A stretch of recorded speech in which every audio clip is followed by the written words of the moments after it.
Hi friends, आज आपण पुन्हा एकदा समर स्पेशल सर्वांच्या आवडीची सर्वांची लाडकी अशी रॉयल शाही मस्तानी कशी करायची ते पाहणार आहोत। तर त्यासाठी मी इथं फुल फॅट क्रीम 1 कप दूध घेतले, 1 ग्लास, आणि त्यातलं थोडंसं दूध त्या ग्लासमध्ये शिल्लक ठेवलं। त्यामध्ये 1 चमचा मी मिल्क पावडर घातली आणि अर्धा चमचा कॉर्न फ्लावर घालायचं आणि हे सर्व मिश्रण व्यवस्थित मिक्स करून त्या दुधामध्येच मिक्स करायचं। जर तुम्ही दूध पावडर नाही वापरली तरी सुद्धा चालेल, पण आपण रॉयल शाही म्हणतोय त्यामुळे थोडीशी टेस्टमध्ये रिचनेस पाहिजे, त्यामुळे मी इथं वापरलेली आहे। दुधामध्येच आपण 2 चमचे साखर घालायची आणि हे दूध 5 मिनिटं एकदा उकळी आली की 5 मिनिटं मंद गॅसवरती हे दूध व्यवस्थित थोडंसं थिक करून घ्यायचं, कारण त्याची टेस्ट खूप छान लागते, क्रीमी लागते।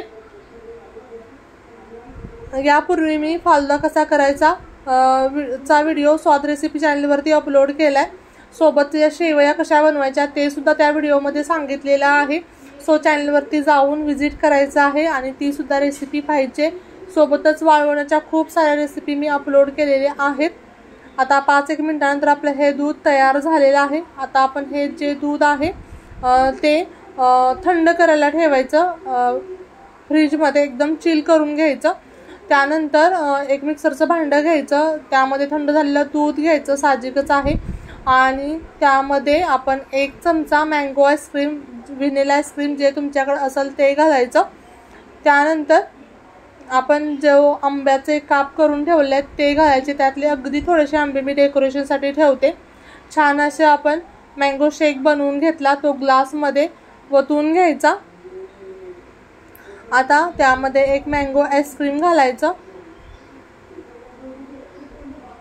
आणि थोडंसं आपण रॉयल आहे त्यामुळे डेकोरेशनसाठी मी बदाम, चेरी वापरलेली आहे आणि आंब्याचे थोडेसे काप घालते मी, कारण आता आंब्याचा सीझन आहे आणि आंबे प्रचंड असे गोड आणि छान मार्केटमध्ये यायला लागले, त्यामुळे त्याचा पुरेपूर वापर करायचा आहे। आता थोडंसं मी बदाम किसून घालते, थोडेसे मी काजूचे कापसुद्धा घातलेले आहेत आणि याच पद्धतीने आपली मस्त क्रीमी अशी रॉयल मस्तानी तयार झालेली आहे।